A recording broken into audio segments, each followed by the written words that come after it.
4 شرکت موبیلی تاجیکستان طرفهای نوی خود را برای گفتگوهای موبیلی و استفاده اینترنت اعلان کردند که سر از 18 اپریل به اجرا می‌دارد. بر پایه آن مشتریان برای هر 1 مگابایت اینترنت 62 درم پرداخت خواهند کرد.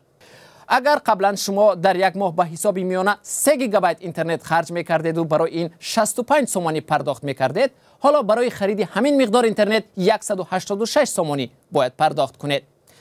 در فاصله 2 روز تا به اجرا درآمدن نرخ‌های نوی اینترنت، شرکت‌های موبیلی بسته‌های 10، 20 و 100 گیگابایتی اینترنت را به مشتریان پیشنهاد دارند.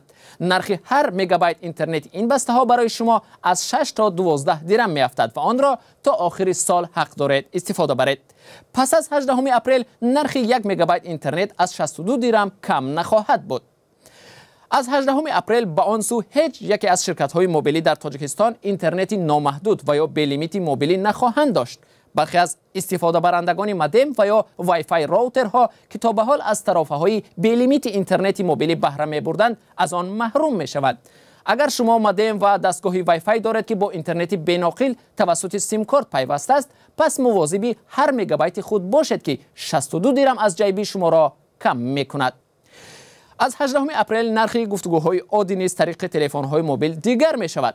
تاکنون نرخ 1 دقیقه گفتگوی بین شبکه‌ای با تلفن‌های موبیلی به حساب میانه 40 درم نرخ داشت. شرکت‌ها در مجموع 3 تعریف را با نام‌های گوناگون اما نرخ‌های یکسان به مشتریان پیشنهاد می‌کنند. طرفه رقم 1 پرداخت ابوننتی 25 سومانی، معاشرت نامحدود در داخل شبکه، 20 دقیقه گفتگو و 20 SMS با شرکت‌های دیگر. طرفه رقم 2 پرداخت ابوننتی 30 سومانی، 200 دقیقه گفتگو در داخل شبکه، 30 دقیقه با شرکت‌های دیگر، SMS و MMS نامحدود در قلمروی تاجیکستان.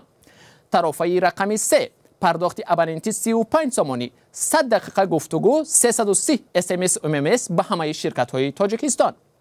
حالا دیگر فرق ندارد شما مشتری کدام شرکت هستید، نرخ گفتگو و اینترنت همگی یکسان است. مسئله این است که آیا با نرخ نو شما حاضرید اینترنت بخرید و یا از استفاده آن دست میکشید.